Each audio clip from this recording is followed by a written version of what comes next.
Hello dear NEET aspirants. കേരളത്തിലെ ഒരു സ്വകാര്യ മെഡിക്കൽ കോളേജിലാണ് MBBSന് നിങ്ങൾക്ക് അഡ്മിഷൻ ലഭിക്കുന്നതെങ്കിൽ ട്യൂഷൻ ഫീ ഇനത്തിൽ ഒരു വർഷം നിങ്ങൾ മാറ്റിവെക്കേണ്ട എമൗണ്ട് എത്രയാണ്? ഗവൺമെന്റ് മെഡിക്കൽ കോളേജിലെ MBBSന്റെ ട്യൂഷൻ ഫീ എത്രയാണ്? ഗവൺമെന്റ് മെഡിക്കൽ കോളേജ് ആയിക്കോട്ടെ, സെൽഫ് ഫിനാൻസിങ് കോളേജസ് ആയിക്കോട്ടെ, യാതൊരു ട്യൂഷൻ ഫീയും നൽകാണ്ട് പഠിക്കാൻ സാധിക്കുന്ന കാറ്റഗറി ഓഫ് സ്റ്റുഡൻസ് ആരൊക്കെയാണ്? ഇത്തരം കാര്യങ്ങളാണ് ഇന്നത്തെ വീഡിയോയിൽ നമ്മൾ ഡിസ്കസ് ചെയ്യുന്നത്. സോ മക്കളെ, നിങ്ങൾക്ക് അറിയാവുന്നതുപോലെ 12 ഗവൺമെന്റ് മെഡിക്കൽ കോളേജസ് ആണ് കേരളത്തിലുള്ളത്. ഈ 12 ഗവൺമെന്റ് മെഡിക്കൽ കോളേജുകളിൽ ഏകദേശം 25,000 രൂപയോളമാണ് ആനുവൽ ട്യൂഷൻ ഫീ ആയിട്ട് നിങ്ങൾ അടയ്ക്കേണ്ടി വരിക. 19 സ്വകാര്യ മെഡിക്കൽ കോളേജുകളിലെ ഫീ നിർണ്ണയിക്കുന്നത് ഫീ റെഗുലേറ്ററി കമ്മീഷനാണ്.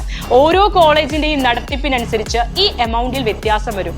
എന്നാലും ഏകദേശം 7 ലക്ഷം രൂപ മുതൽ 8.5 ലക്ഷം രൂപ വരെയായിരിക്കും ഒരു സ്വകാര്യ മെഡിക്കൽ കോളേജിൽ ട്യൂഷൻ ഫീ ഇനത്തിൽ ഒരു വർഷം നിങ്ങൾക്ക് അടയ്ക്കേണ്ടതായിട്ട് വരിക. ഈ മെഡിക്കൽ കോളേജുകളിലെ 15% സീറ്റ് NRI കോട്ടയിലേക്ക് സംവരണം ചെയ്തിട്ടുണ്ട്. അതായത് നിങ്ങളുടെ അച്ഛനോ അമ്മയോ അല്ലെങ്കിൽ രക്തബന്ധത്തിൽ വരുന്ന ഫസ്റ്റ് കസിനോ സെക്കൻഡ് കസിനോ NRI ആണെങ്കിൽ ഈ സീറ്റിലേക്ക് നിങ്ങൾക്ക് അപ്ലൈ ചെയ്യാനായിട്ട് സാധിക്കും. NRI കോട്ടയിൽ ഒരു സ്റ്റുഡന്റ് അടയ്ക്കേണ്ടി വരുന്ന എമൗണ്ട് എന്ന് പറയുന്നത് വർഷത്തിൽ 21 ലക്ഷം രൂപയോളമാണ്. ഗവൺമെന്റ് മെഡിക്കൽ കോളേജ് ആയിക്കോട്ടെ, സ്വകാര്യ മെഡിക്കൽ കോളേജ് ആയിക്കോട്ടെ, യാതൊരു ട്യൂഷൻ ഫീയും നൽകാതെ പഠിക്കാൻ സാധിക്കുന്ന കാറ്റഗറി ഓഫ് സ്റ്റുഡൻസ് ഉണ്ട്. SC, ST, DV, Dheevara, KU, Kudumbi, KN, Kushavan and related communities, ഈ വിഭാഗത്തിലുള്ള സ്റ്റുഡൻസിന് യാതൊരു ട്യൂഷൻ ഫീയും കൂടാതെ പഠിക്കാനായി സാധിക്കും.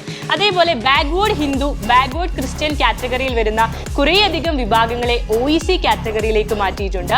ഈ കാറ്റഗറിയിൽ വരുന്ന സ്റ്റുഡൻസിനും യാതൊരു ട്യൂഷൻ ഫീസും ഗവൺമെന്റ് മെഡിക്കൽ കോളേജിലും സ്വകാര്യ മെഡിക്കൽ കോളേജിലും അടയ്ക്കേണ്ടതായിട്ടില്ല. എന്നാൽ മക്കളെ, നിങ്ങളുടെ വാർഷിക വരുമാന പരിധി 6 ലക്ഷം രൂപയിൽ കവിയാൻ പാടില്ല. അങ്ങനെ ഒരു കണ്ടീഷൻ ഉണ്ട്. ട്യൂഷൻ ഫീ കൂടാതെയുള്ള caution deposit, hostel fee, library fee, ഇതൊക്കെ നിങ്ങൾ അടയ്ക്കേണ്ടതായിട്ട് വരും. സോ ഇത്തരം കാര്യങ്ങളാണ് നമ്മൾ ഇന്നത്തെ വീഡിയോയിൽ ഡിസ്കസ് ചെയ്യുന്നത്. ഇതേപോലെയുള്ള ഇൻഫോർമേറ്റീവ് വീഡിയോസിനായിട്ട് നമ്മുടെ റേസിന്റെ ചാനൽ നിങ്ങൾ സബ്സ്ക്രൈബ് ചെയ്യുക, ഫോളോ അപ്പ് ചെയ്യുക. നമുക്ക് വീണ്ടും കാണാം. See you.